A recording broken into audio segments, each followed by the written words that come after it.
Yo, what's up? Welcome back to another video. We've got some early free agent deals here in the NBA. Free agency has basically started for teams negotiating with their own players, but we're also getting some news that lets us know who's going to be the prime selection of guys once free agency starts on June 30th at 6 p.m. Eastern time.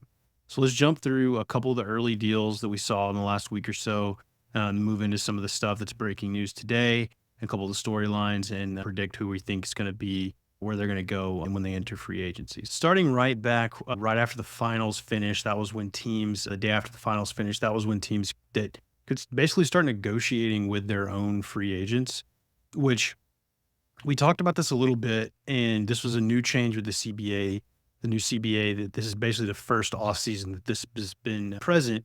I think, honestly, we've seen this new change uh, affect a lot of potential free agents and cause them to stay. When you have that much time, I mean, at this point, it's basically been 2+ weeks that they could talk with their, yeah, right at 2 weeks that they could talk with their current team. I think we've seen that affect a lot of different things. So Pascal Siakam was really the first major notion and note that we had. I'm viewing these as SpotTrack.com has a nice article that's updated whenever a new one is announced. We expected it 4 years, 189 million with the Pacers. We expected him to re-sign there. They could pay him the most of anybody once they traded for him mid-season. We didn't expect him to really test the free agency market. We expected him to get the most money possible and stay with the Pacers. So nothing too surprising there.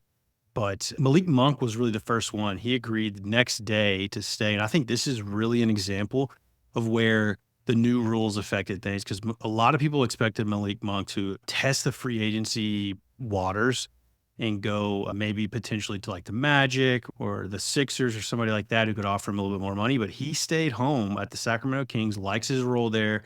A lot of players do speak highly of Sacramento. I've lived there a little bit and I've been to some games there. That's a fun place to be. It's a pretty chill city. I think players do like the fan base there and being located there. So he signed for really the max that they could offer him. He could have gotten a little bit more on the open market, but this was a little bit surprising, but still a really good deal for Malik Monk, where the last 2 years of that deal, he's going to be making $20+ million. So that was a big change. Scotty Barnes was really the next big one when it comes to the rookie scale extensions, because he's coming up for his first big deal, 5 years, 225 million. This is going to be one of those deals where I believe if he makes All NBA or wins one of the postseason awards or the full season awards like MVP or something like that, that he or Defensive Player of the Year, he can get even more money. But this is still a major deal for the Raptors, keeping their guy at home. Didn't nobody really expected him to challenge anywhere, to go anywhere else, but he wasn't a free agent per se. He was just open for an extension. Adebayo, Bam Adebayo, same deal. He was a little bit away from free agency. It is interesting to see him sign this deal now. I guess he probably, as the note here from Keith Smith, he could have gotten more money from the Heat, a lot more. The Heat are an organization that really take care of their guys when it's reciprocated. And I think that Bam is a guy who wants to be there. They really love him. He's a key part of that team. They compete basically every year. They have the opportunity to. So I think with Bam, he gave them a little bit of a discount so that they could probably have some more money in the future years to be flexible under this new strict structure with the new CBA. This also is interesting because Jimmy Butler, we got notice after I think it was around this time the Bam thing was released, we got notice that Jimmy Butler was not going to sign an extension. We'd heard a little bit of trade rumors about Butler. Sounds like he's just going to stay put this year and maybe opt out of his player option for next season, which is very interesting because we know that Pat Riley and the Heat, they're not one to sit on their heels and let something happen. Like, they're going to be proactive. So I think Butler is going to be a name that we're going to watch maybe later this summer, depending on how free agency shakes out. Definitely into next season if he's still on the roster. I could see them trading him during the season to a team. We've heard that the Sixers are interested.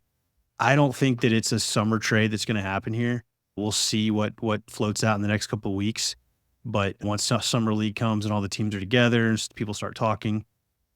But I think with Jimmy Butler, that is probably the top name to be watching on the trade market going into next season. So the next big name after Bam was OG Anunoby, which we had gotten the news of the Mikal Bridges trade, tons of picks from New York going to Brooklyn.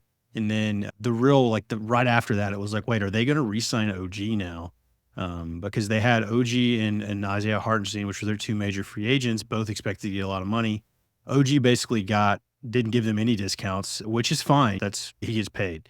A guy who's often injured. It was surprising that he got the 5 years and all that money, but still, I think it was the right call for the Knicks to hold on to him. They're all in right now, and they've got Jalen Brunson on a value contract as well as Mikal Bridges, 2 years left.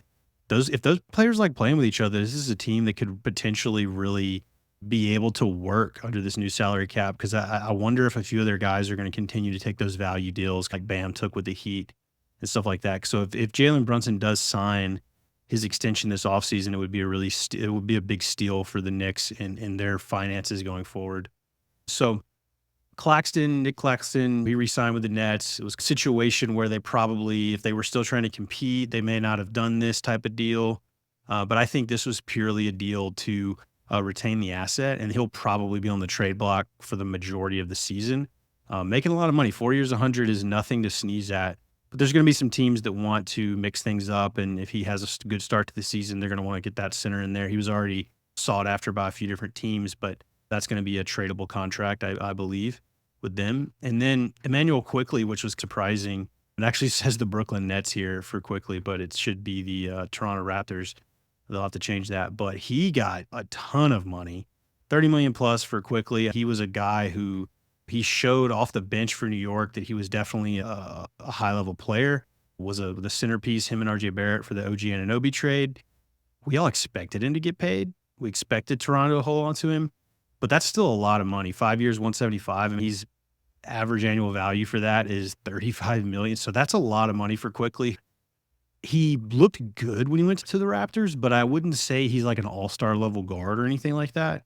So to be seen on this. The Raptors basically had to keep their guys, but that's a lot of money towards Barnes and Quickley now when they're not really close to competing, I wouldn't think, with this roster. So we'll see how that shakes out with them and the rest of free agency. A couple of the deals have started getting announced today on June 29th. Royce O'Neal, we expected him to stay with the Suns. They didn't really have a lot of options to go out on the market. So go outside of keeping their own guys. They got a couple of guys in from the draft. O'Neal is always going to be a likely re-sign for them. So 4 years, 44. It's very similar to the deal he was just on. Not a lot of money. It's a tradable contract. He's a role player for them. So for a guy that can be their fifth starter or potentially like sixth or seventh man, I don't think it's a crazy amount of money. He guards pretty well and hits some open shots. So definitely worth it. But this is a guy who I don't necessarily know that this is going to be a deal that looks great after a year. The Suns have a lot of other problems to worry about. $11 million a year for Royce O'Neal is not that big of an issue, but we'll see if he continues to look like a good role player or if he starts to decline as he's getting older. Something that I was really surprised by, and this is the last major one for today, is Richaun Holmes, who ever since he signed that deal with the Kings a couple of seasons ago after he had a good year, it was pretty much immediately looked at as an overpay. I believe he was making around this much, around that $12 to $13 million number. And he had a player option this year, and he was salaried. He was a consolidation trade. He went to Dallas so that Dallas could get a pick. Sacramento traded their pick last year to Dallas, and then Richaun Holmes was taxed to get that pick. He didn't really play much for them. They traded him midseason to the Wizards in kind of those deals where they picked up PJ Washington and Daniel Gafford. So they offloaded him, and everybody just assumed he was going to pick up that player option because, like, how is he going to get that much money anywhere else, especially with the free agency landscape and the teams that have money. But he declined the option and re-signs with the Wizards for basically the same amount of money.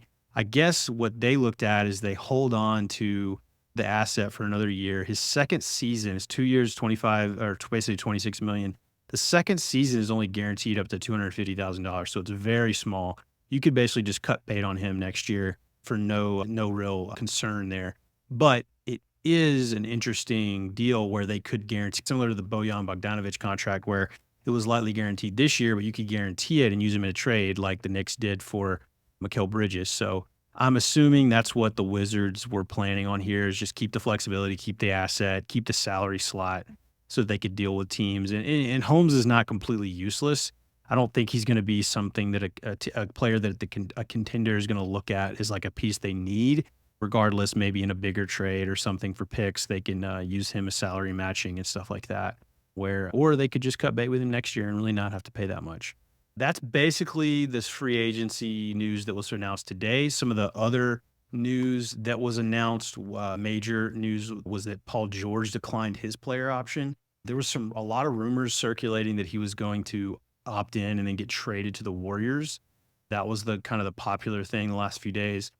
That's gone. The Warriors don't have a lot of options. We'll go into them on another time. But now the latest news from Woj about a half an hour ago was that George is planning on meeting with the Clippers, obviously, potentially could sign a $200 million deal with them.